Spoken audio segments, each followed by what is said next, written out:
The chamber of the galactic confluence stretched vast and gleaming, its walls made of crystallized light that shifted through colors no human eye should have been able to see. 12 pedestals rose from the floor, each holding a representative from the most powerful species in this sector of space. They had ruled here for over 3,000 years, unchallenged and absolute. Ambassador David Chen stood at the center of the chamber, a small figure in a simple dark suit. Around him, the aliens towered or floated or coiled depending on their biology. Some looked at him with multiple eyes. Others sensed him through methods humans still didn't fully understand. But all of them shared one thing in common.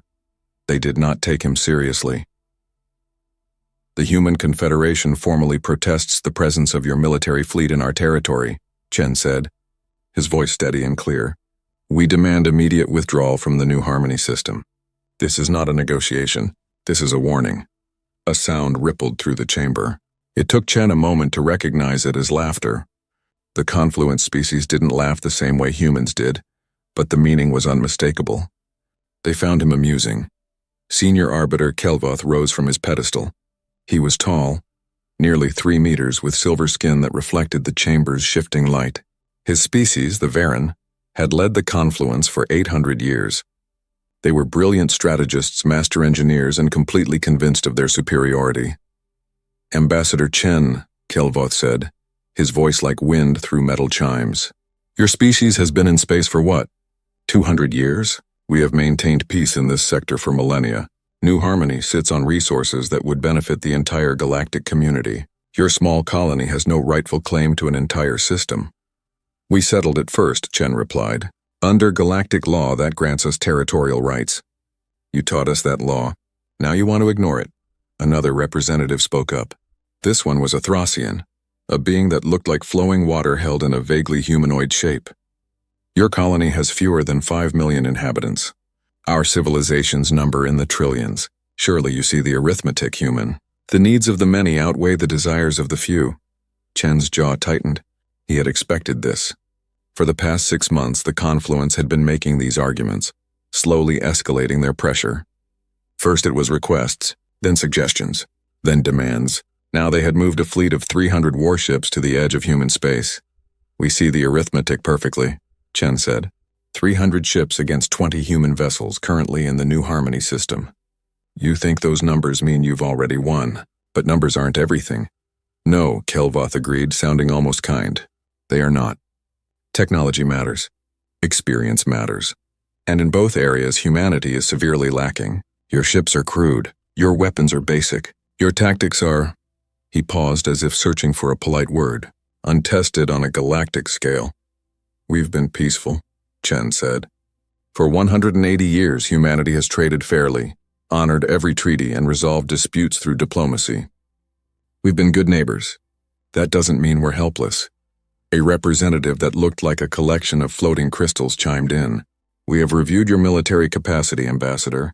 Your entire fleet numbers perhaps 800 vessels, scattered across dozens of systems. Even if you recalled every ship, you would be outnumbered. Our combined forces exceed 40,000 ships.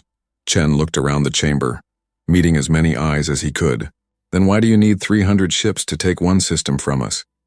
If we're so weak, why not send 10 ships? 5, why show such force? The question hung in the air. For a moment, none of the confluence representatives responded. Then Kelvoth spoke again, and this time his voice was harder. We show force to avoid bloodshed, Ambassador. We want your people to understand the futility of resistance. Surrender New Harmony peacefully. Relocate your colonists, and no one needs to die. Refuse, and the responsibility for what follows rests on human shoulders. Chen reached into his jacket and pulled out a small data chip. He placed it on the floor in the center of the chamber. Light immediately scanned it, and the data uploaded to the confluence records. That contains every communication between our governments over the past 6 months, Chen said. Every request we made for dialogue. Every compromise we offered. Every attempt we made to find a peaceful solution. You rejected them all. You insisted that New Harmony must be surrendered, with no compensation, no negotiation, nothing. Because it is the logical solution, the Thracian said. Emotion clouds your judgment, human. This is simple resource allocation. Then let me make our position equally simple, Chen said. His voice dropped, losing the diplomatic polish.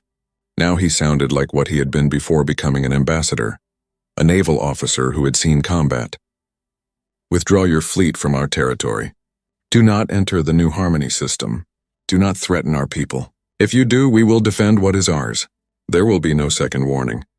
There will be no further negotiations. There will be consequences. The laughter returned louder this time. Even Kelvoth's serious demeanor cracked slightly. Consequences, the Varen leader said. Ambassador, please. We are trying to avoid a massacre. Your 20 ships against our 300. It would be over in minutes. And if by some miracle you damaged our fleet, we have thousands more. What consequence could you possibly impose on us? Chen picked up his data chip. He looked tired suddenly, much older than his 50 years. My government instructed me to make this warning, to give you every chance to avoid what comes next. I've done that. The rest is up to you. He turned to leave, but Kelvoth's voice stopped him. Ambassador Chen. One moment. The Varen leader descended from his pedestal, towering over the human. I want you to understand something. This isn't personal. This isn't hatred. This is simply the way galactic civilization works. The strong make decisions that benefit the majority. The weak accept these decisions. It has always been this way. Chen looked up at him. Has it? In all your thousands of years, has no weak species ever surprised you? Has no underestimated opponent ever made you regret your certainty? Not in my lifetime, Kelvoth said. And I am 400 years old. Then maybe, Chen said quietly, you're due for a new experience. He left the chamber, walking through corridors of light and matter that hurt to look at too long. His shuttle was waiting outside the Confluence station, a small human vessel that looked primitive compared to the sleek ships docked around it. His pilot, Lieutenant Morrison, stood at attention as he approached. How did it go, sir? Morrison asked. Exactly as expected, Chen said. They're going to ignore the warning. Take us home, Lieutenant. We need to prepare. As the shuttle departed, neither man spoke. Chen stared out the viewport at the massive Confluence station shrinking behind them. In the distance, he could see the shapes of warships gathering, 300 vessels, each one larger and more advanced than anything humanity had built. The odds were impossible. But humans had faced impossible odds before. The shuttle jumped to faster-than-light travel, leaving the Confluence behind. Chen opened a secure communication channel to Earth. The transmission would take 3 days to arrive, but it needed to be sent immediately. Ambassador Chen to Earth Command, he said into the recorder. The warning has been delivered and rejected. The Confluence will move on New Harmony within the week. Recommend immediate implementation of Protocol Thorn. Authorization code, Chen 77 Delta Alpha. He stopped the recording and closed his eyes. Protocol Thorn. They had hoped it would never come to this. For nearly 2 centuries, humanity had worked to avoid galactic conflict. They had swallowed insults, accepted unfavorable trades, and taken the long path around disputes. Not because they were cowards, but because they remembered. Humans remembered their own history. The wars that had nearly destroyed Earth. The weapons that could crack continents. The bioengineered plagues. The orbital strikes. The nuclear fire. Humanity had climbed out of its own ashes twice, and the lessons had been burned into their collective memory. Never again. Never let it get that bad again. Find another way. But there was a second lesson, one that the Confluence didn't understand. When humans said never again, it meant 2 things. Never again would they destroy themselves, and never again would they let themselves be destroyed by others. The shuttle arrived at New Harmony 4 days later. The colony world was beautiful. A perfect mix of Earth-like continents and alien ecosystems. 5 million people had built lives here over 3 generations. They had farms and cities, universities and factories. They had children who had never seen Earth but called themselves human with pride. Now orbital platforms were being loaded with escape pods. Parks were being converted to temporary shelters. Every civilian ship in the system was being prepared for evacuation. Governor Sarah Park met Chen at the spaceport. She was young for a planetary governor, only 40 with gray already streaking through her black hair. The stress of the past months had aged her. They're really coming, she said. It wasn't a question. Yes, Chen confirmed. You have perhaps 5 days. 6 at most. And Earth? The fleet? Coming, Chen said. But they won't arrive in time to save the colony. Only to avenge it. Park's face hardened. Then we evacuate. Every person. Every animal we can carry. Every data file, every genetic sample, every piece of art and history. If they want New Harmony, they'll get dirt and empty buildings. Not quite empty, Chen said quietly. Park looked at him sharply. You don't mean Protocol Thorn, Chen confirmed. This is our home. If they take it, they'll pay for every meter. Within hours, the evacuation began in earnest. Ships launched around the clock, each one packed with people and whatever they could carry. Families said goodbye to homes they had built with their own hands. Farmers left fields ready for harvest. Children left schools mid-semester. But no one complained. No one refused. This was humanity's strength, forged in centuries of disaster. When survival demanded it, humans could abandon anything except each other. In orbit, the 20 human warships of the New Harmony Defense Fleet held their position. They were small ships, frigates and destroyers, with a single light cruiser as the flagship. Against 300 Confluence vessels, they had no chance. But that wasn't the point anymore. Captain Elizabeth Worth commanded the cruiser Defiant. She was 55, a veteran of the Belt Wars and the Martian Uprising. She had killed before and would kill again. But she had never run from a fight. Her crew was entirely volunteer. Every person on those 20 ships had chosen to stay. They had given up their places on evacuation vessels to save civilians. They knew what was coming. How long until the Confluence fleet arrives? Worth asked her tactical officer. 3 days, Captain. Maybe less if they push their drives. Good, Worth said. That gives us 3 days to make them regret every light year they traveled to get here. On the planet below, Governor Park supervised the final preparations. In the colony's deepest mine shafts, engineering teams were installing devices that had been smuggled in over the past month. Fusion charges, antimatter bombs, seismic triggers, enough to crack the planet's crust like an egg. Are we really doing this? One of the engineers asked. He was young, barely 20. Destroying our own world? It's not our world anymore, Park said. The moment they decided to take it, it became a weapon, and we decide how that weapon is used. Back on Earth, the Human Confederation's military command was in chaos. Admiral James Zhao stared at the tactical display showing their fleet positions. 800 ships total, and none of them closer than 2 weeks from New Harmony at maximum speed. We can't get there in time, his second-in-command said. The colony will fall before we arrive. Then we make sure it falls on our terms, Zhao replied. He activated the fleet-wide communication system. All commands, this is Admiral Zhao. Execute Protocol Thorn, full authorization. New Harmony is lost, but this war hasn't even started yet. Across human space, ships received their orders. Fleets began moving not toward New Harmony but toward Confluence territory. Covert teams that had been positioned for months activated. Resources were redirected. Treaties with non-Confluence species were quietly renegotiated. Humanity was going to war. On the edge of the New Harmony system, sensors detected the approaching Confluence armada. 300 ships advancing in perfect formation. They were beautiful in a terrible way, each one a masterpiece of engineering. They represented thousands of years of advancement, the pinnacle of galactic military power. Captain Worth watched them on her display. Her ship's AI calculated firing solutions, engagement patterns, survival probability. The number for survival was 0.03%. Effectively impossible. All ships, she transmitted to her small fleet. Remember why we're here. Remember who we're protecting. And remember that we tried to warn them. Whatever happens next, history will know we tried. The Confluence fleet crossed into human territory. Admiral Kelthor, son of Senior Arbiter Kelvoth, commanded the armada. He expected a quick campaign. A brief show of force, a token resistance, and then human surrender. His father had promised this would be bloodless if done correctly. Then his sensors detected the 20 human ships moving to intercept. They're actually going to fight, his tactical officer said, sounding surprised. Bravery without wisdom is just suicide, Kelthor replied. Target their command ship. Single precision strike. Let's make this quick. The distance closed. In the cold mathematics of space warfare, the outcome was already decided. But mathematics didn't account for one thing.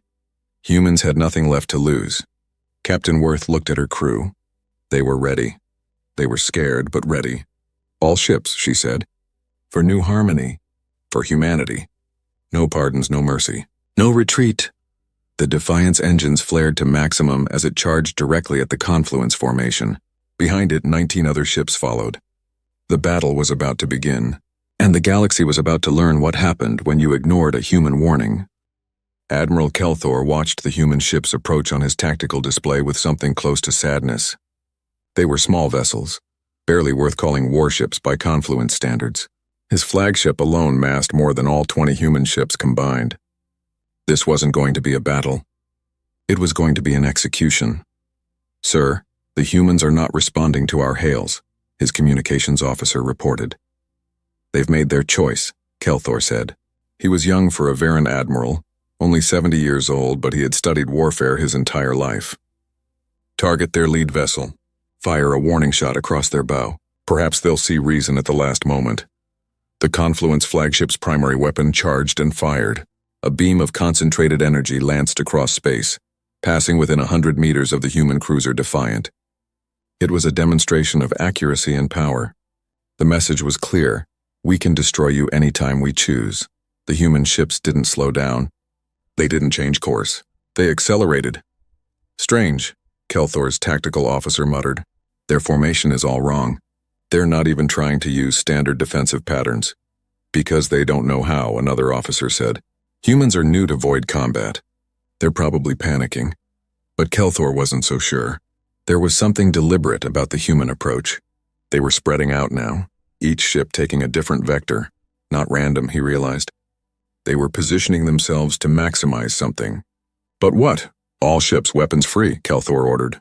"Disable their vessels. Precision strikes only. I want to minimize casualties." The Confluence fleet opened fire. Energy weapons and kinetic rounds crossed the void.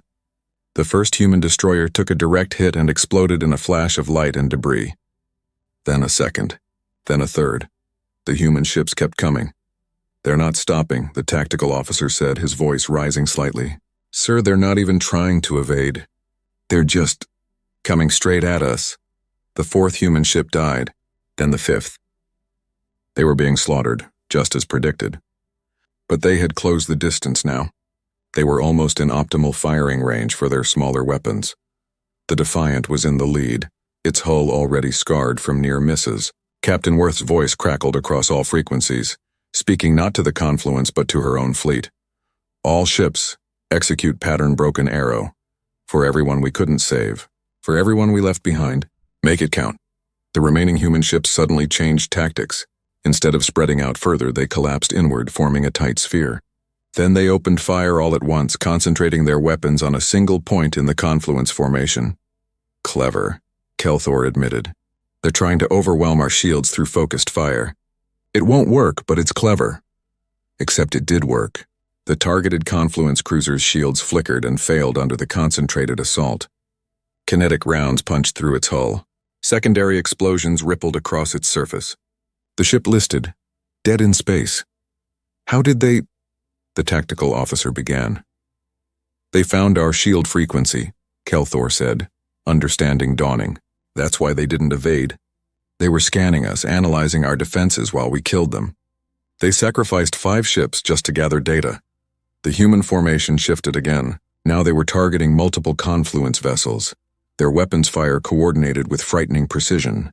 Another Confluence ship took critical damage. Then another. "Return fire," Kelthor ordered. "Full power." "Destroy them!" The Confluence fleet unleashed its full might.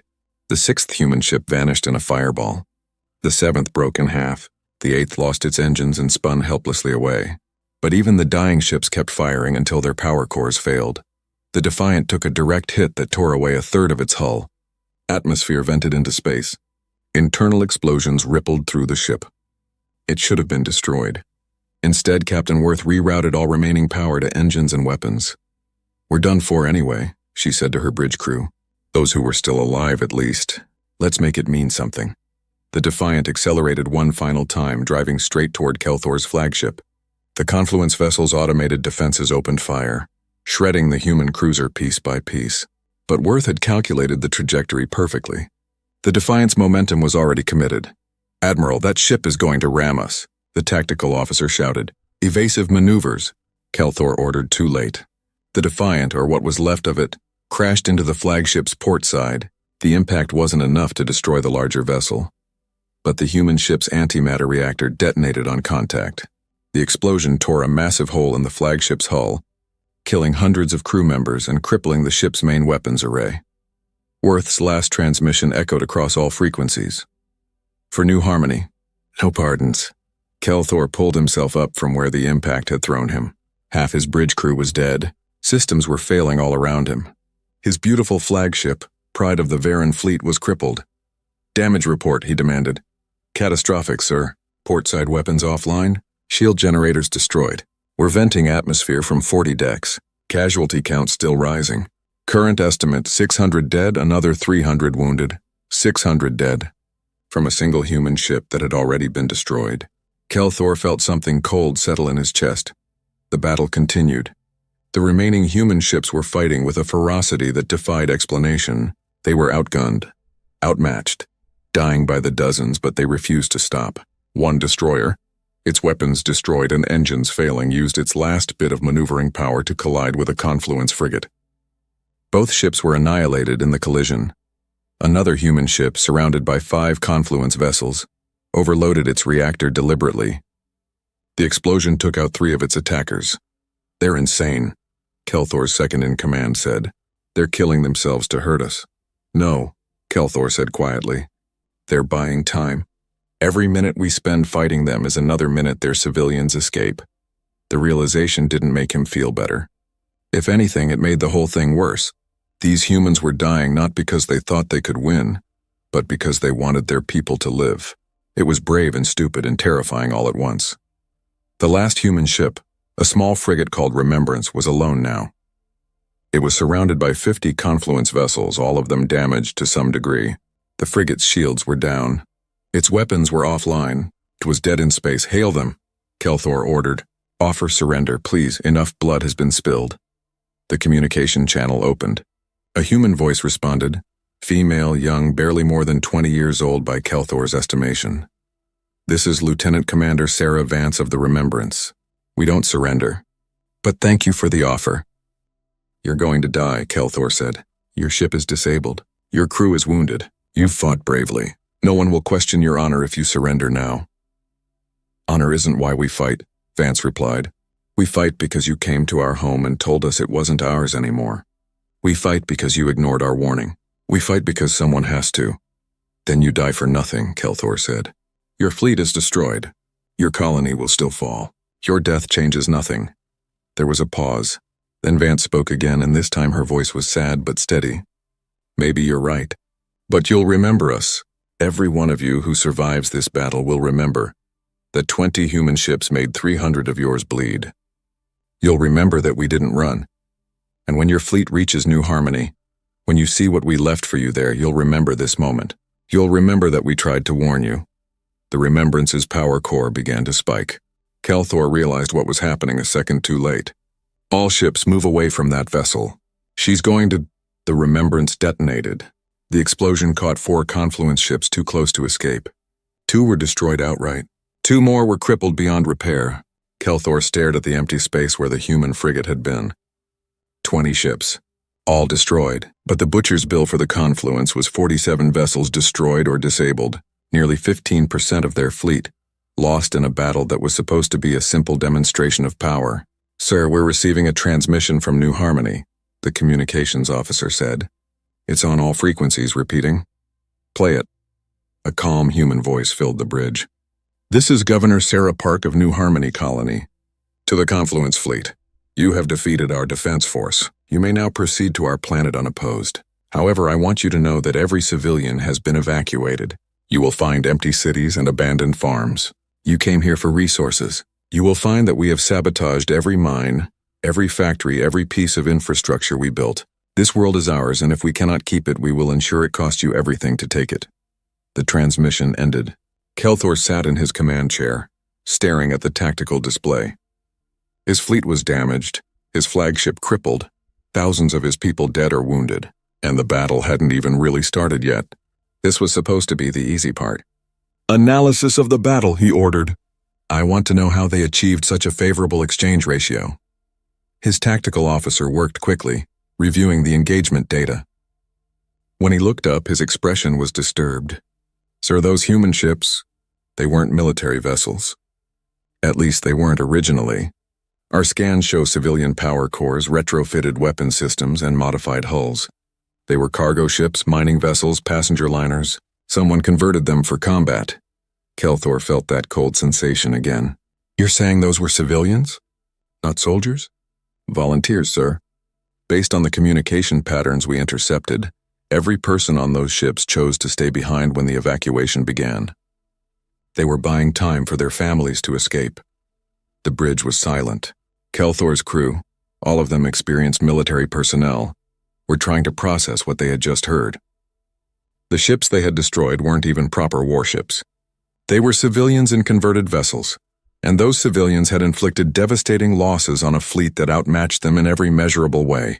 Where is the human military fleet? Kelthor asked quietly. The tactical officer checked his sensors. Unknown, sir. We haven't detected any major human fleet movements. According to our intelligence, their main battle fleet is scattered across a dozen systems. It would take them weeks to assemble. Then what we just fought wasn't even their real navy, Kelthor said. Those were just the people who lived on New Harmony. The colonists themselves. The implications hung heavy in the air. If civilians could fight like that, what would actual human soldiers be capable of? Resume course for New Harmony, Kelthor ordered. But slowly. I want full scans of the system before we enter orbit. And someone get medical teams to all the damaged ships. Our people need help. As his fleet limped toward the planet, Kelthor sent a priority message to his father back on the Confluence homeworld. The message detailed the battle, the casualties, and the disturbing effectiveness of the human resistance. He ended the message with a question. Father, what have we started? The fleet reached New Harmony's orbit 3 days later. The planet hung beautiful and silent below them. Scans confirmed Governor Park's claim. Every city was empty. Every installation was offline. There were no signs of life except for automated systems. Sir, we're detecting massive power signatures beneath the surface, the tactical officer reported. Multiple locations across the planet. They're concentrated in the deepest mine shafts and geological fault lines. Kelthor felt a terrible certainty settle over him. What kind of power signatures? Fusion cores, antimatter containment fields, seismic charges. Sir, the entire planet is rigged to explode. They've turned their own colony into a bomb. How large a bomb? The tactical officer's hands shook as he calculated. If all those charges detonate simultaneously, it would crack the planet's crust. 'Cause massive volcanic eruptions shatter the tectonic plates. The explosion would... Sir, any ship in low orbit would be destroyed instantly. Even vessels at our current position would take severe damage. Can we disarm it? Not without sending down teams. And based on the sophistication of the setup, it would take weeks, maybe months. And sir, there's something else. The charges are linked to a dead man's switch. If we try to jam their control signals or board the planet in force, they detonate automatically. Kelthor stared at the planet. Beautiful New Harmony. The resource-rich world that was supposed to be the Confluence's prize. The world they had crossed into human territory to claim. The world that would now kill thousands more of his people if they made one wrong move. Pull the fleet back, he ordered. Get us out of the blast radius. Sir, the Arbiter's orders were to secure the planet and begin resource extraction immediately. The Arbiter's orders didn't account for the humans rigging their own planet to explode, Kelthor snapped. I will not sacrifice more lives for a world we cannot use. Move the fleet back now. The Confluence vessels began pulling away from New Harmony. They had barely cleared the danger zone when every sensor on every ship lit up at once. The planet's surface erupted. Not from weapon fire, but from within. The fusion charges detonated in sequence, precisely timed to maximize the geological damage. Fault lines split open. Volcanoes that had been dormant for millennia exploded with unimaginable force. The planet's crust buckled and heaved. Within minutes, New Harmony was dying. Massive chunks of the surface were thrown into space. The atmosphere was being stripped away by the violence of the eruptions. The beautiful world was tearing itself apart. The shockwave hit the Confluence fleet even at their safe distance. Ships rocked and rolled. Those two damaged from the earlier battle struggled to maintain position. One destroyer, its engines already compromised, lost control and began falling toward the disintegrating planet. Kelthor watched in horror as New Harmony destroyed itself. The humans had done this. They had sacrificed their own colony rather than let the Confluence have it. And they had timed it perfectly. If his fleet had been in low orbit as originally planned, they would have lost dozens more ships, possibly his entire force.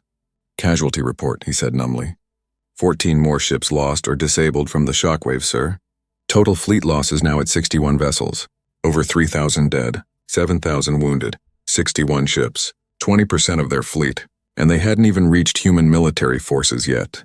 They had fought only volunteers in booby-trapped planets. As he watched New Harmony's death throes, Kelthor received another transmission. This one was from the Confluence Council, directly from his father. Status report, Admiral. Have you secured New Harmony? Kelthor looked at the screen showing the planet, or what was left of it. The world was a broken, burning wreck now, completely uninhabitable. In a few hours, it would be nothing but an asteroid field. New Harmony is lost, Father. The humans destroyed it rather than let us take it. They rigged the entire planet with explosives. We've taken heavy casualties. I request permission to withdraw and regroup. There was a long pause. Then his father's voice came back, cold and hard. Denied. The Confluence does not retreat from primitives. You will proceed with the invasion plan and secure human territory. The Council has voted. This campaign continues until humanity surrenders completely. The transmission ended. Kelthor sat alone in his damaged flagship, surrounded by the wreckage of what was supposed to be an easy victory. Behind him, New Harmony finished dying. The explosion lit up space like a new star, brief and terrible, and somewhere in the darkness beyond, he knew the real human fleet was gathering. Those 20 converted civilian vessels had been a warning, he realized now. A demonstration of what humans were willing to do, willing to sacrifice to protect what was theirs. The Confluence had ignored their warning, had dismissed their threats, had attacked their home, and now they were going to learn what that really cost. The war had truly begun. The emergency session of the Galactic Confluence Council convened within hours of New Harmony's destruction. The 12 representatives gathered in the chamber of shifting light, but the atmosphere was different now. There was no laughter, no casual dismissal. Fear had entered the room, though none would openly admit it. Senior Arbiter Kelvoth stood at the center, his silver skin seeming dimmer than before. He had just received the full casualty reports from his son's fleet. 61 ships lost, over 3,000 dead, another 7,000 wounded, and nothing to show for it except a destroyed planet that was useless to everyone now. This is an outrage, the Thracian representative said, its watery form rippling with agitation. The humans destroyed their own colony. They killed themselves out of spite. This is the behavior of mad creatures, is it? Asked a representative from the Kelrath species, a being that resembled a massive insect with crystalline wings. Or is it the behavior of a species that means exactly what it says? They warned us. We ignored the warning. This is the result. We cannot appear weak, Kelvoth said, his voice carrying the weight of grief for his son's losses. If we withdraw now, every minor species in the galaxy will think they can defy us. We must continue. We must show humanity that their resistance is futile. At what cost? Another representative asked. We've lost 20% of the invasion fleet. Against civilians, what happens when we face their actual military? We have reserves, Kelvoth insisted. 40,000 ships total across all Confluence space. Even if humanity's full fleet is 800 vessels, we still outnumber them 50 to 1. Numbers didn't help us at New Harmony, the Kelrath said quietly. Before Kelvoth could respond, an aide rushed into the chamber. Such interruptions were almost unheard of, but the aide's urgency was obvious. Senior Arbiter, we're receiving reports from all border systems. Human vessels have been detected, not attacking, but blocking. They've established perimeters around every Confluence system, preventing ships from entering or leaving. The chamber erupted in confused voices. The Thracian spoke over the others. How many ships? Where did they come from? 400 vessels, sir. They appeared simultaneously in 40 different locations. Our intelligence had no indication they were even assembling such a fleet. Kelvoth felt something twist in his chest. 400 ships, exactly as many as his intelligence reports had said humanity possessed beyond the New Harmony Defense Force. That meant every combat-capable human vessel was now deployed. They were committing everything to this war. Are they attacking? He demanded. No, sir. They're just waiting, blocking trade routes and communication channels. But they've broadcast a message. It's being repeated on all frequencies. Play it. The voice that filled the chamber was calm, measured, and absolutely certain. It belonged to Admiral James Zhao of the Human Confederation Navy. To the Galactic Confluence, you were given a warning. You ignored it. You attacked our colony. You killed our people. Now you will learn why humans survived extinction-level events on Earth 6 times. Why we emerged from our own worst wars and rebuilt. Why you should have listened when we told you to leave us alone. This is your second chance. Your last chance. Withdraw all forces from human territory. Recognize our sovereignty over all settled human worlds. Do this within 72 hours, or we will demonstrate why humanity's reputation for persistence and retribution is not propaganda. It is mercy showing restraint. You have 72 hours, the message ended. Silence filled the chamber. This is a bluff, Kelvoth said, but his voice lacked conviction. 400 ships cannot threaten the entire confluence, and can't they? The Kelrath representative said. They just blockaded 40 of our systems simultaneously. That level of coordination, that precise timing suggests a military capability we severely underestimated. I say we call their bluff, the Thracian said. Send our reserve fleets to break the blockades. Show them what real military power looks like. 3 species representatives voted with the Thracian, but 5 voted against. It was the first time in Confluence history that the Council had been so divided. We need more information, one of the neutral representatives said. What is humanity's actual military capacity? What are these extinction events they mentioned? What did they mean by persistence and retribution? I'll tell you what they meant, came a new voice. Ambassador Chen appeared on a communication screen, patched in from his ship somewhere in neutral space. They meant that humans don't forget. We don't forgive. And we don't stop, ever. You could have had peace. You could have had a neighbor who traded fairly and caused no trouble. Instead, you chose war. Now you get to see what humans become when you threaten our survival. Threatening us won't change anything, Kelvoth said. The Confluence has made its decision. We do not negotiate with those who defy us. Then enjoy the next 72 hours, Chen said. They'll be the last peaceful ones you have for a very long time. The transmission ended. The Confluence Council voted 8-4 in favor of continuing the war.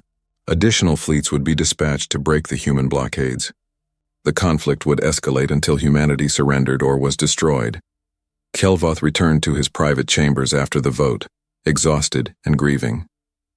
His son had survived the battle at New Harmony, but the report suggested the young admiral was traumatized by what he had witnessed. Kelthor's messages spoke of humans who fought with a ferocity that defied logic, who sacrificed themselves without hesitation, who destroyed their own world rather than let it be taken. What kind of species did such things? Kelvoth pulled up humanity's file in the Confluence database. He had read it before, of course, but superficially. Now he studied it in detail. Earth, a single planet that had nearly destroyed itself multiple times. Nuclear war, biological warfare, climate collapse, asteroid impacts, global pandemics, supervolcanic eruptions. Each one had pushed humanity to the brink of extinction.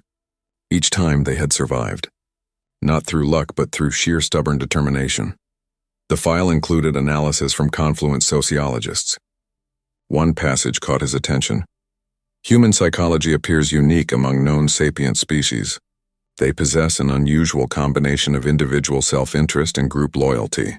A human will sacrifice themselves for their community without hesitation, yet will fight viciously to protect that same community from external threats. This makes them simultaneously cooperative and dangerous. Recommendation: avoid forcing humans into survival mode. Their response is disproportionate and sustained. The report was over a century old. No one had paid attention to it. Kelvoth was still reading when the first reports came in. The 72-hour deadline was still 60 hours away, but humanity apparently didn't feel like waiting. The attacks began simultaneously across Confluence space.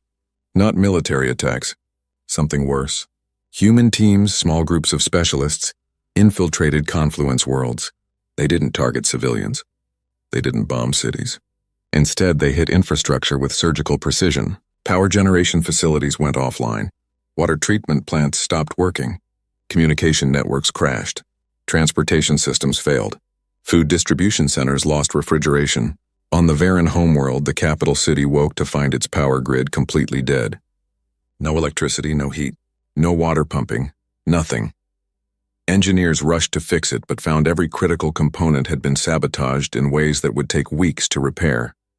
The same thing happened on 11 other confluence worlds. 12 major planets, each one home to billions of beings, suddenly found themselves without basic services. No one was hurt. That was the terrifying part. The human infiltrators had been careful to avoid casualties. They disabled systems when facilities were empty. They left warning signs to prevent accidents. They even provided evacuation timelines. One message found at every sabotage site said simply, "This is a demonstration. We could have killed millions. We chose not to. Leave our territory or next time we will not be so kind." Kelvoth stared at the reports in disbelief. 12 worlds, sabotaged simultaneously. Human teams must have been in place for months, waiting, watching, preparing. And the Confluence Intelligence Services had detected nothing. How deeply had humanity infiltrated their society? The Confluence Council met again, this time in genuine alarm. Their worlds were in chaos. Civilians were panicking. Governments were struggling to maintain order without power or water. "We need to respond," the Thracian said. "Send troops to Earth. Let them see what sabotage feels like." "We tried that," the Kelrath reminded them. "We sent 300 ships to take one human colony. 61 of those ships are now wreckage, and humanity has blockaded 40 of our systems. If we send forces to Earth, what do you think happens to those blockades?" "They attack," another representative said quietly. "And our systems are isolated, unable to support each other. Divide and conquer. It's a classic strategy, and we walked right into it." "How do we fix our infrastructure?" someone asked. "Our people need power and water." "The sabotage is incredibly sophisticated," a technical advisor reported. "The humans didn't just break things. They broke them in very specific ways that require custom replacement parts. Parts we don't have in stock. Parts that will take weeks or months to manufacture. Unless we trade with someone who has them," another advisor noted. "But with our systems blockaded, trade is impossible." The trap was elegant. Humanity had blockaded Confluence space, cutting off trade. Then they had sabotaged infrastructure in ways that required outside resources to fix. The Confluence could repair the damage, but it would take time. Time during which billions of civilians suffered. Time during which support for the war would collapse. Kelvoth saw the strategy clearly now. Humans weren't trying to win through military might. They were applying pressure, creating suffering, forcing the Confluence population to demand their governments end the war. It was psychological warfare on a scale he had never imagined. "We have to break the blockades," he said. "Send the reserve fleets. All of them, if necessary. We cannot let humanity dictate terms to us," the order went out. Confluence reserve fleets, thousands of ships, began moving toward the human blockade positions. Surely sheer numbers would break through. The first fleet to engage the blockade was at a mining system in Confluence-controlled space. 500 Confluence vessels against 30 human ships. The outcome should have been obvious. But the human ships didn't fight the way the Confluence expected. They didn't hold a defensive line. Instead, they scattered using hit-and-run tactics. They would appear, fire at a Confluence ship with frightening accuracy, then disappear before return fire could connect. The Confluence fleet spent 3 days chasing 30 human ships around the system. They destroyed 5 of them, but the other 25 destroyed or disabled 40 Confluence vessels, and the blockade remained in place. The same pattern repeated across multiple systems. Humanity had split their 400 ships into small squadrons that were impossible to pin down. They fought like pirates, like guerrillas, using mobility and surprise to offset their numerical disadvantage. And they were winning, slowly at terrible cost to themselves, but winning. 2 weeks into the war, the Confluence had lost another 200 ships. Humanity had lost 90. But the human losses were spread so thin that no single defeat mattered. Meanwhile, Confluence worlds were still without power. Food was running short. Riots were starting. The Kelrath representative called for peace negotiations. 3 other species supported the call. The Confluence was fracturing. Kelvoth refused. His son was out there, still fighting. His people had lost thousands. To surrender now would mean all those deaths were for nothing. He sent a message to Admiral Kelthor. "End this. Find a way to hurt them badly enough that they sue for peace. We need a victory, son. We need it soon." Kelthor received the message aboard his repaired flagship. He had been fighting humans for 2 weeks now and had learned terrible lessons about them. They didn't fight to win battles. They fought to make every battle cost more than it was worth. But his father was right. The Confluence needed a victory. something dramatic, something that would break human morale. He looked at the star charts. Most human colonies were heavily defended now, but there was one target that might be vulnerable. One target that would hurt humanity so badly they would have to negotiate. Earth itself. Assemble a strike force, Kelthor ordered. Pick ships from every available fleet. I want 150 vessels, the fastest and most powerful we have. We're going to bypass the blockades and hit the humans where it hurts most. His second-in-command looked uncertain. Sir, Earth will be heavily defended. I'm counting on it, Kelthor said. Every ship defending Earth is a ship not blockading our systems. And if we can threaten their homeworld, force them to pull back to protect it, we break their stranglehold on our territory. It was a desperate plan, but desperate times called for desperate measures. The Confluence Strike Force assembled in secret, gathering ships from across their territory. They used captured human navigation data to plot a route that would bypass the main blockade positions. It would take them 2 weeks to reach Earth, but the element of surprise would be worth it. Kelthor didn't tell his father the full plan. He didn't tell anyone, because in his heart, he knew this wasn't about victory anymore. This was about survival. The Confluence was losing this war in ways that wouldn't show up on casualty reports for months. Their economy was collapsing. Their population was turning against the government. Their military was being bled dry by an enemy that refused to fight fair. This attack on Earth was a gamble. If it worked, humanity might negotiate. If it failed, Kelthor didn't want to think about what failure would mean. The strike force departed in secret, moving through lesser-known hyperspace routes. Kelthor sat in his command chair and tried not to think about the warnings Ambassador Chen had given. Tried not to remember the human voices on those 20 doomed ships at New Harmony. Tried not to wonder what would happen if he was wrong. Behind him, in Confluence space, the situation continued to deteriorate. More systems fell to human sabotage. More civilians suffered. More governments faced rebellion. The war was 2 weeks old, and the Confluence was already losing. They just didn't know it yet. The Confluence Strike Force traveled through hyperspace for 2 weeks, silent and determined. 150 ships, the finest vessels from a dozen species, all focused on a single mission. They would strike at Earth, the human homeworld, and force humanity to negotiate. Admiral Kelthor had staked everything on this gamble. As they approached the Sol system, Kelthor reviewed what little intelligence they had on Earth's defenses. The planet was supposedly protected by a defense grid and a fleet of perhaps 50 ships.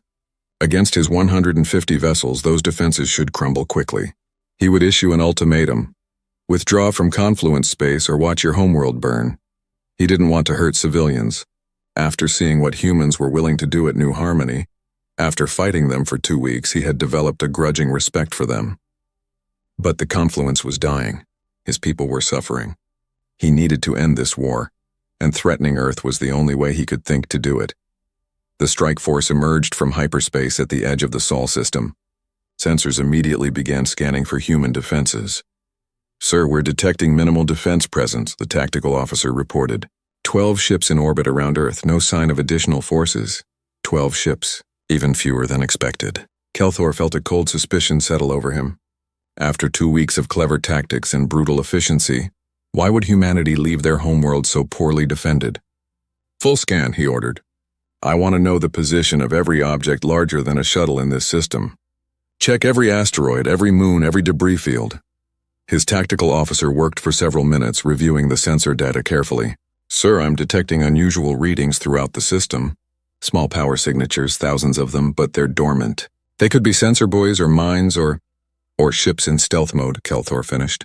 His suspicion was growing into certainty. This is a trap. Sir, should we withdraw? Kelthor looked at the tactical display. Earth hung there, blue and beautiful, the birthplace of humanity. So close, he had come so far. His people were depending on him. If he turned back now without even trying, what would that accomplish? No, he said. But we proceed carefully. Battle formation, shields at maximum, weapons ready, and keep scanning. I want to know the instant anything changes. The Confluence fleet moved into the system, advancing slowly toward Earth. The 12 human ships in orbit did nothing. They just waited. Kelthor hailed them. Human vessels, this is Admiral Kelthor of the Galactic Confluence. Your homeworld is at our mercy. Withdraw your forces from Confluence space immediately, or we will be forced to demonstrate the price of your defiance. The response came quickly. The voice was familiar. Admiral James Zhao, commander of the human fleet. Admiral Kelthor, we've been expecting you. Welcome to Seoul. This is where we learn to fight. The moment Zhao finished speaking, the system lit up. Thousands of power signatures activated simultaneously. Ships decloaked in every direction. They had been hiding everywhere, behind moons and asteroid fields, even in the planet's orbital space using advanced stealth technology. Contact, the tactical officer shouted. Massive multiple contacts. I'm reading. Sir, I'm reading over 3,000 vessels. 3,000. Kelthor felt his heart freeze. 3,000 ships. Humanity was supposed to have 800 vessels total. Where had the rest come from? Impossible, his second-in-command whispered. Our intelligence was wrong, Kelthor said. He understood now. Humanity had been hiding most of their fleet. All those months of appearing peaceful and weak had been deliberate. They had wanted the Confluence to underestimate them. The human ships surrounded his fleet completely. Kelthor's 150 vessels were caught in a perfect sphere of enemies. Escape was impossible. Admiral Zhao's voice filled the communication channels again. Admiral Kelthor, I'm going to explain something to you. Humans have been fighting each other for thousands of years. We've developed every weapon, every tactic, every strategy imaginable. We've fought on land, in air, in sea, and in space. We've waged wars that nearly destroyed our species. And every time we learned, every time we survived. Do you know what that taught us? Kelthor didn't respond.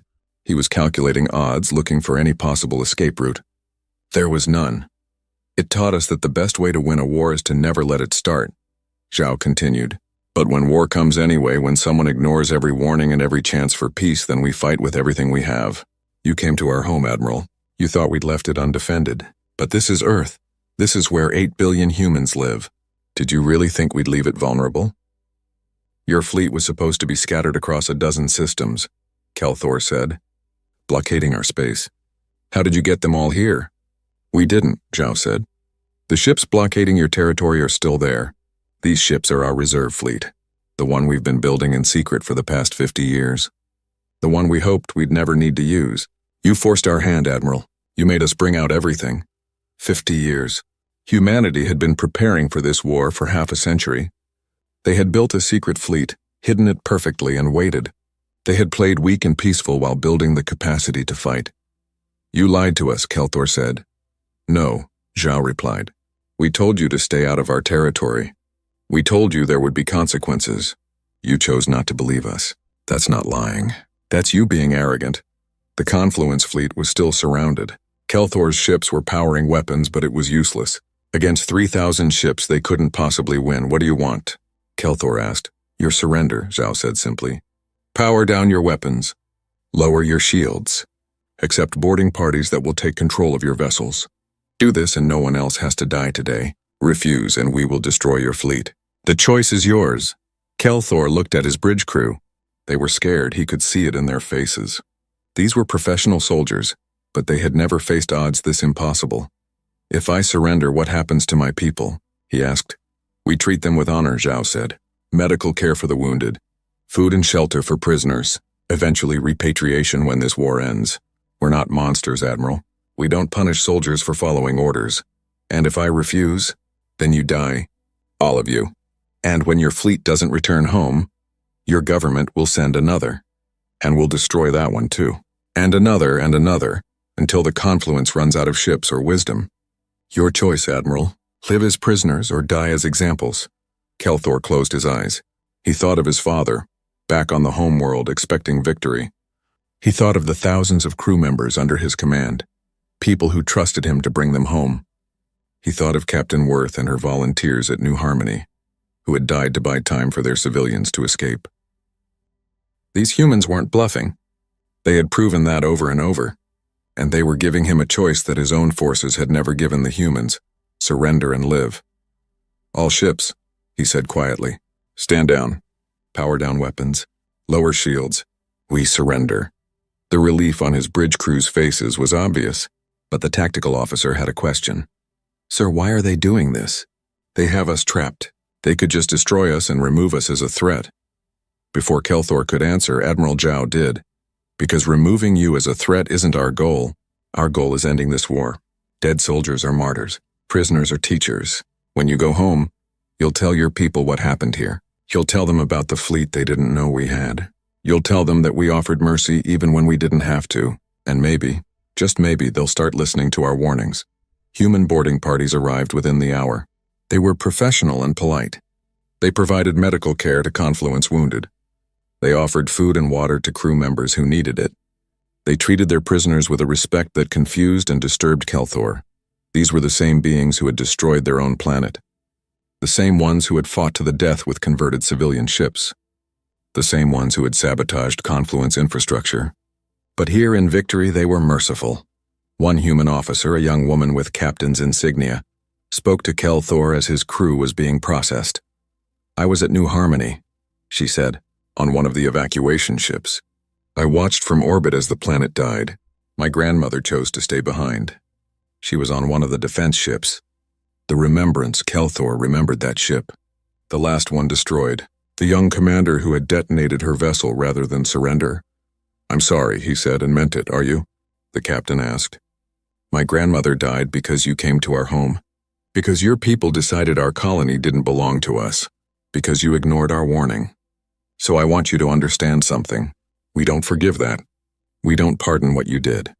But we don't need to kill you to make you understand the price of what you've done." She walked away, leaving Kelthor with his thoughts. The captured Confluence fleet was held in Sol System for 3 days, while human engineers examined their ships and gathered intelligence. Then Admiral Zhao called Kelthor to his flagship. The human command ship was smaller than Kelthor expected, but clearly efficient. Zhao met him in a simple office, not the grand chambers Confluence admirals preferred. "Your ships will be returned to you," Zhao said without preamble. "We're removing your weapon systems and faster-than-light drives. You'll have conventional engines and life support, enough to get home but not enough to fight. You're letting us go?" Kelthor couldn't hide his surprise. "Yes," Zhao said. "But first I want to show you something." He activated a holographic display. It showed casualty reports from the war so far. Confluence losses: 418 ships, 12,000 dead, 30,000 wounded. Human losses: 167 ships, 6,000 dead, 11,000 wounded. "See these numbers?" Zhao said. "Every person on these lists was someone's child, someone's parent, someone's friend. Human and Confluence alike. They all died because your government ignored a warning, because pride mattered more than peace." He changed the display to show footage from Confluence worlds. Civilians suffering without power or water. Food shortages, protests, riots. "This is what war really looks like," Zhao continued. "Not glorious battles. Not heroic sacrifices. Just suffering. On both sides. Is this what your people wanted? Is this worth whatever resources you thought you'd gain from New Harmony?" Kelthor watched the footage and felt shame burn through him. "What do you want me to tell my government?" "The truth," Zhao said. "Tell them we offered peace twice. They refused twice. Tell them we could have destroyed your fleet today but chose not to. Tell them that we're tired of fighting, but we'll keep fighting until they recognize our right to exist unmolested. And tell them this is their third and final warning. Withdraw from human space. Recognize our sovereignty. Or next time we won't be so merciful." Zhao stood and extended his hand in the human gesture of respect. After a moment, Kelthor took it. "One question," Kelthor said. Why show mercy to an enemy? We tried to destroy your colony. We killed your people. Why not just eliminate us as a threat?" Zhao's expression was sad but firm. "Because we're human. We know what total war looks like. We know what genocide costs. We know what happens when you dehumanize your enemy and treat them as nothing but targets. We've done all of that to each other, over and over throughout our history. And every time we paid a terrible price. So yes, we could destroy you. We have the capability, but having the power to do something and choosing not to is what separates us from becoming the monsters we fight against." He released Kelthor's hand. "Go home, Admiral. Tell them we don't pardon what they did, but tell them we don't need revenge either. We just want to be left alone." The modified Confluence ships departed Sol System 3 days later, traveling slowly on their limited engines. It would take them a month to reach home. A month to think about what they had seen. Kelthor spent that time writing his report. Every detail of the battle, the trap, the mercy, the warning. He knew his father wouldn't want to hear it. The Confluence Council would probably ignore it. But he had to try. As they traveled, he thought about Captain Worth and her volunteers, about Governor Park and the colonists who had destroyed their own world, about Admiral Zhao and his mercy. These humans were terrifying, not because of their weapons or their tactics, but because they could be pushed to the brink of annihilation and still choose restraint. They could hate you for what you'd done and still treat you with dignity. They could win completely and still offer peace. That was the truly frightening thing. They didn't fight like soldiers. They fought like survivors, and survivors never forgot. When the fleet finally reached Confluence space, they found their territory still blockaded. Human ships still controlled the trade routes. But Kelthor broadcast his report on all frequencies, making sure everyone, civilian and military alike, could hear what had happened at Earth. The message was simple. We were given a third warning. We should take it, because next time they might not offer a fourth. His father received the message in his chambers on the Varen homeworld. Senior Arbiter Kelvoth read his son's report 3 times, each time hoping he had misread something. But the facts were clear. The Confluence had lost. Not just the battle at Earth, but the war. They had underestimated humanity from the start. Mistaken patience for weakness, mercy for cowardice, peace for inability to wage war. And now they were paying the price. The question was, would they learn from it? Or would pride push them to make the same mistake one final time? Kelvoth looked at the reports from his own worlds. Civilians were suffering. The economy was collapsing. 3 more species were demanding peace negotiations. The Confluence was fracturing. He had one choice left. One desperate gamble that might save his people or might doom them forever. He called an emergency meeting of the Council. It was time to make a decision. Either they sued for peace and admitted defeat, or they gambled everything on one last attack. An attack so devastating that humanity would have no choice but to surrender. Kelvoth had already made his choice. He just had to convince the others. The war was about to enter its final phase, and the price was about to get much, much higher. The emergency session of the Galactic Confluence Council was the most heated in their 3,000-year history. Senior Arbiter Kelvoth stood at the center of the chamber, but his authority was crumbling. 8 of the 12 member species had already voted to open peace negotiations with humanity. They had seen enough, but Kelvoth and 3 others refused to accept defeat. The Varen, the Thracian, the Korthan, and the Zelvek species formed a coalition of the desperate. They had lost the most in the war. They had the most pride to preserve. And they were willing to gamble everything on one final strategy. We cannot negotiate from weakness, Kelvoth insisted. If we surrender now, humanity will dictate terms. They will demand reparations, territory, perhaps even trials for war crimes. We cannot accept that. Then what do you propose? The Kelrath representative asked wearily. We've lost nearly 500 ships. Our economy is in ruins. Our civilians are starving. What miracle are you expecting? Kelvoth activated a holographic display. It showed a schematic of a biological weapon, something the Confluence had developed centuries ago but never used. A virus specifically designed to target carbon-based life forms with human-like genetics. The chamber fell silent. You cannot be serious, one of the representatives whispered. Biological warfare? Genocide? We are not monsters. We are survivors, Kelvoth said coldly. The humans have demonstrated they will not stop until they have humiliated us completely. They destroyed their own colony rather than let us have it. They are fanatics. So we meet fanaticism with absolute force. We deploy the weapon. We threaten to exterminate their species. Then we negotiate from strength. This is insane, the Kelrath said. Even if we deployed such a weapon, it would take months to manufacture enough to threaten all human worlds. And the moment they discover what we're doing, they'll attack with everything they have. Let them, Kelvoth said. We'll position the weapon on a dozen worlds simultaneously. If they attack, if they destroy our government, automated systems will deploy the virus, mutually assured destruction. They surrender or their species dies. The vote was called. 4 species supported the plan. 8 rejected it with horror. The Confluence was officially fractured. Then the coalition of the 4 will act alone, Kelvoth declared. The rest of you may sue for peace. We will not. What Kelvoth didn't know was that human intelligence had infiltrated the Confluence so thoroughly that his entire plan was transmitted to Earth Command within hours. Every detail of the biological weapon, every proposed deployment site, everything. Admiral Zhao received the intelligence report in his office aboard his flagship. He read it twice, then closed his eyes and took a long breath. After a minute, he opened a secure channel to Earth's government. Madam President, we have a situation. The Confluence is planning to deploy biological weapons against human colonies. It's an extinction-level threat. I need authorization to respond. President Sarah Kim was in her third year of office, elected partly because of her military background and partly because of her reputation for level-headed decision-making. She had hoped to avoid war entirely. Now she was managing humanity's first true galactic conflict. What are our options? She asked. Militarily, we can strike first. Take out their bioweapon facilities before they're operational. But Admiral, there's something else.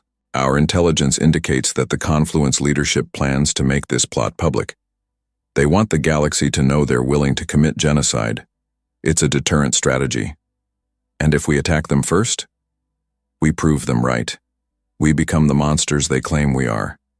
Every species in the galaxy will fear us. Kim was silent for a long moment. What do you recommend? I recommend we beat them at their own game, Zhao said. We make their plan public first. We show the galaxy what the Confluence is planning. Let galactic opinion do our work for us.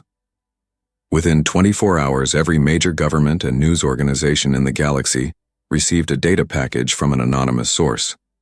It contained complete schematics of the Confluence biological weapon, communication logs showing the plan's development and projections of the death toll if it was deployed. Billions of humans. Extinction of an entire species. The galactic reaction was immediate and overwhelming. Even species that had remained neutral throughout the war condemned the Confluence's plan. The idea of genocide horrified civilizations that had spent millennia building laws against such actions. On Confluence worlds, the civilian populations revolted. Protests turned into riots. Riots turned into revolutions. The Korthan government fell first, replaced by an emergency civilian council that immediately sued for peace with humanity. The Zelvek followed within days. That left only the Varen and the Thracian. Kelvoth's own government was besieged by its own people. Citizens demanded his resignation. Military officers refused orders. The bioweapon facilities were shut down by their own staff, who refused to participate in genocide.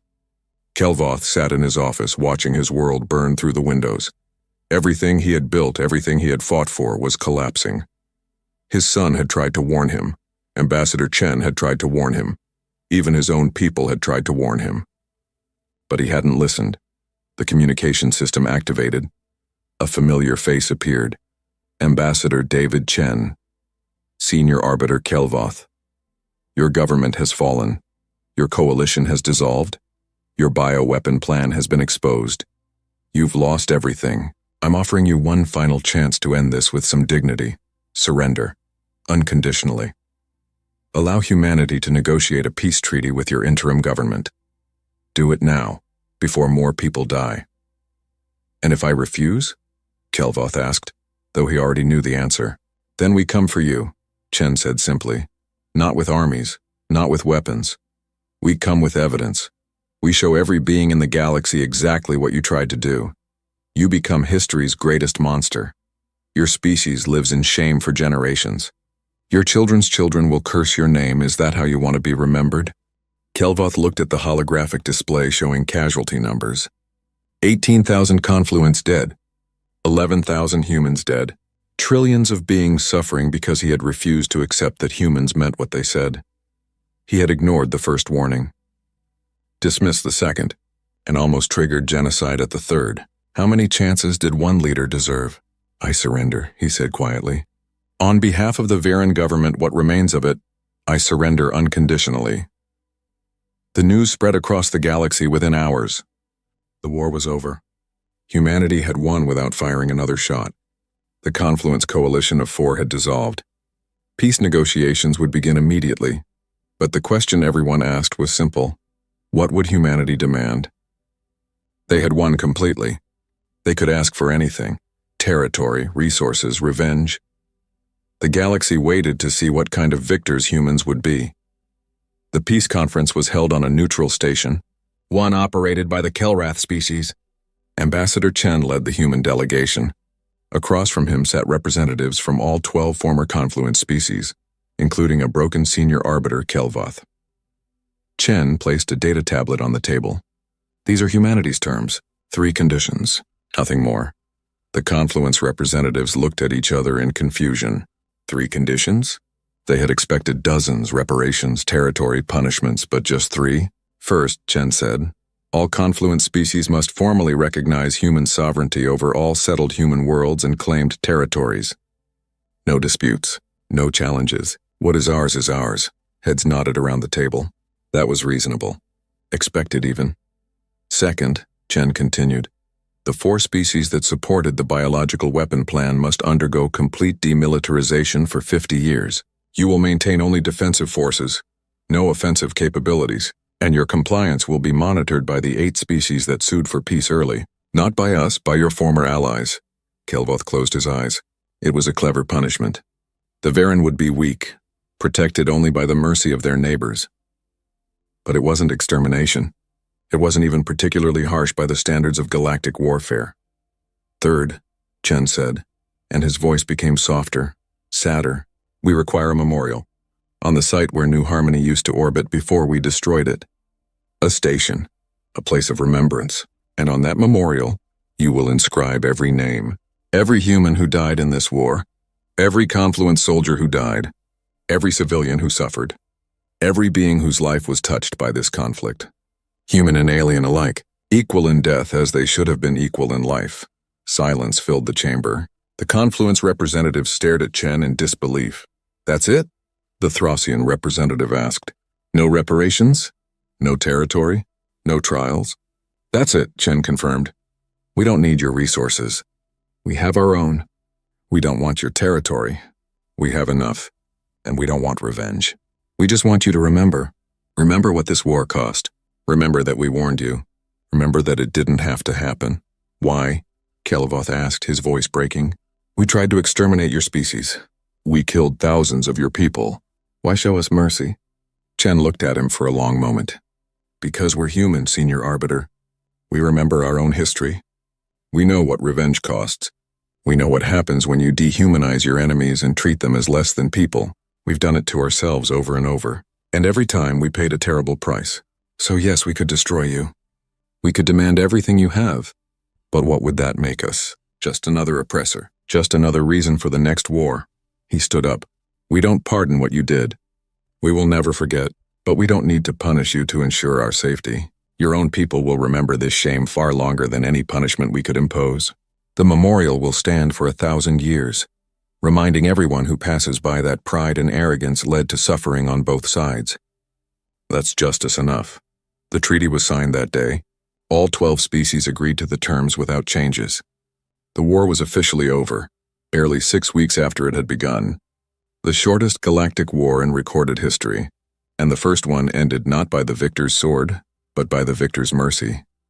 The years that followed were strange for everyone involved. The confluence dissolved as a political entity, though the species remained connected through trade and cultural exchange.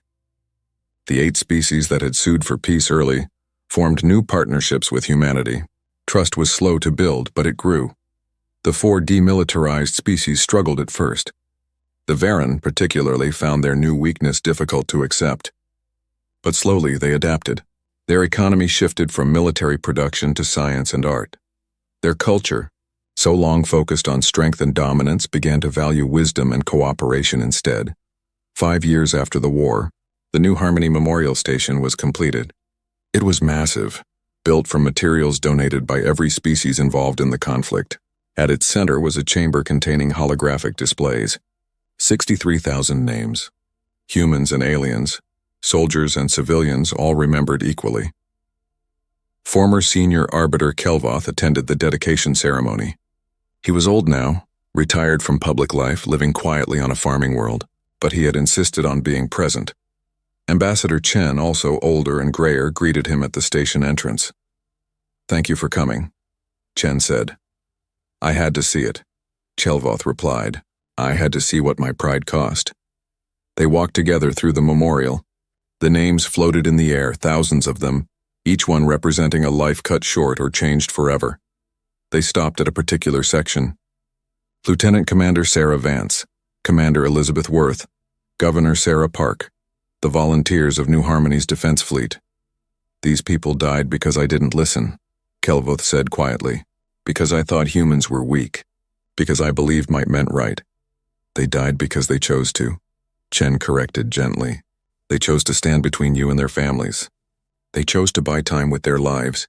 That was their decision, their sacrifice. You didn't make them heroes. They already were. Kelvoth moved to another section. His son's name was there too. Not because Kelthor had died, but because the memorial listed every soldier who had fought, human and Confluence alike. The fighters were remembered separately from the civilians.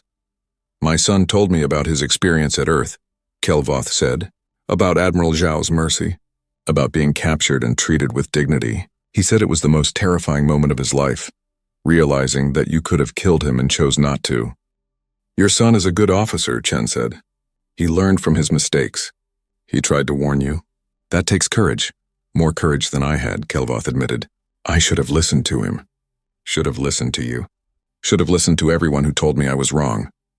They walked in silence for a while, reading names, remembering. Finally, Kelvoth spoke again. Ambassador Chen, answer me honestly. Do humans truly not seek revenge? Do you truly not hate us for what we did? Chen considered the question carefully. Some humans do hate you. Some lost loved ones and will never forgive. That's natural. That's grief. But as a species, as a civilization, no, we don't hate you. We understand you. You saw something you wanted and took it, believing you had the right. Humans have done the same thing countless times in our history. We've conquered, enslaved, destroyed, all in the name of strength and superiority. We know exactly what you are because we've been you. Then how did you stop? How did humanity learn to be better? We didn't stop, Chen said honestly. We still fight. We still have conflicts. But we learned to recognize the cost of those conflicts. We learned that winning isn't the same as being right. We learned that having power and choosing not to use it is true strength.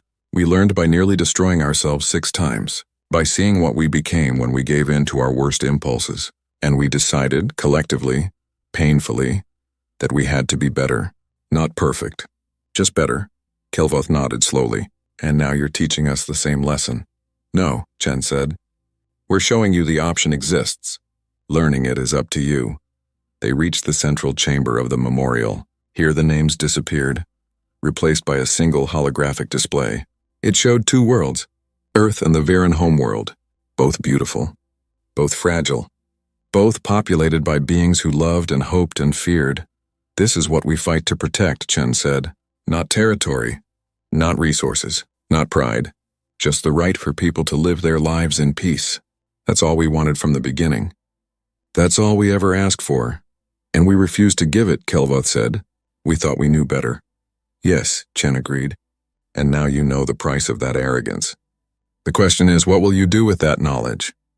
Kelvoth looked at the display, at his homeworld spinning peacefully. His people were alive because humans had chosen mercy. His species had a future, because humans didn't believe in revenge. Everything he had been taught about strength and dominance had been proven wrong by beings he had dismissed as primitives. We'll remember, he said finally. We'll teach our children what happened here. We'll make sure no one forgets the cost of ignoring warnings, of letting pride rule decisions, of treating others as less than ourselves. That's all I can promise. But I promise it absolutely. Then perhaps, Chen said, something good can come from all this tragedy. Perhaps the next generation will be wiser than ours. They left the memorial together, parting at the docking bays with a respectful nod. Kelvoth returned to his farm. Chen returned to Earth. 10 years after the war, a new generation of Viren children visited the memorial as part of their education. They read the names. They learned the history. They asked their teachers the question every child eventually asks. Why did we attack the humans? Why didn't we listen to their warnings? And the teachers, many of whom had fought in the war, gave the same answer every time. Because we were arrogant. Because we thought being strong meant being right. Because we didn't believe anyone could stand against us. And because we didn't understand that humans don't pardon, but they do remember. The children would look confused and the teachers would explain. Humans don't forgive what we did. They still remember New Harmony. They still remember every name on this memorial, but they didn't need to destroy us to make us understand. They showed us mercy, and that mercy was more powerful than any weapon, because now we owe them a debt we can never repay. We owe them our existence, and that's something no one will ever forget. 30 years after the war, the Human Confederation and the former Confluence species formed a new alliance, not based on dominance but on mutual respect. The alliance's founding principle, inscribed on every official document, was simple: honor all warnings. Pride costs more than dignity. Ambassador Chen, old and ready to retire, attended the founding ceremony. Admiral Zhao stood beside him, equally aged. They watched as young representatives from a dozen species signed the charter, creating something new, something better. Do you think it will last? Zhao asked. Nothing lasts forever, Chen replied, but it's a start. And sometimes that's all you can hope for. 50 years after the war on Earth, a classroom full of children learned about the conflict. They were the generation born after the peace, children who had never known war. One student raised her hand. Teacher, why did we let them live? The Confluence tried to kill us all. Why didn't we destroy them when we had the chance? The teacher, a veteran of the war herself, smiled sadly. She had been asked this question hundreds of times over the years. Because being able to destroy someone and choosing not to is real strength. Because revenge might feel good for a moment, but mercy builds something that lasts. And because we're human, we remember what we've done to ourselves throughout history. We remember the wars that nearly ended us. We remember the weapons, the hatred, the genocide. And we decided as a species that we wouldn't become the monsters we once were. We would be better. But don't they hate us for winning? Another student asked. For making them weak? Some do, the teacher admitted. Some always will, but most are grateful, because we could have done to them what they tried to do to us. We had every reason, every justification, every opportunity, and we didn't. We showed them there was another way, and now 50 years later they're our partners. Our friends, our allies. Would that be true if we'd chosen revenge? The students were quiet, thinking. The teacher looked out the window at the peaceful Earth sky and thought about all the names on the New Harmony Memorial. All the people who had died so these children could grow up in a galaxy that chose wisdom over warfare. Remember, she told her students, humans don't pardon. We don't forget. But we don't need revenge to prove we're strong. We proved that by surviving, by rebuilding, by choosing mercy when we could have chosen destruction. That's what makes us human. That's what makes us strong. The lesson ended. The children went home. And somewhere in space, the New Harmony Memorial continued its eternal vigil, remembering everyone who had fallen, reminding everyone who passed by of the simple truth that had ended a war and built a peace. Humans don't pardon, but they remember. And sometimes mercy is the most terrifying strength of all. In his quiet farm on the Varen homeworld, former senior arbiter Kelvoth sat on his porch and watched the sunset. He was very old now, near the end of his long life. But every evening he did the same thing. He spoke the names of the humans who had died because of his decisions. All of them, as many as he could remember. It was his private penance, his way of remembering, his acknowledgement that humans had given him something he hadn't deserved, a chance to learn, to grow, to be better. We were wrong, he whispered to the empty air. But you gave us a chance anyway. Thank you. We won't waste it. The sun set. The stars came out. And in the darkness, somewhere far away, humanity continued its watch. Not because they wanted to dominate, not because they sought revenge, but because someone had to remember, someone had to stand guard, someone had to ensure that the next time a species ignored a warning, there would be consequences. Not destruction, not genocide, just consequences. Just the understanding that actions have prices, just the reminder that mercy, once given, should never be taken for granted. Because humans don't pardon, but they do remember, and that in the end was enough.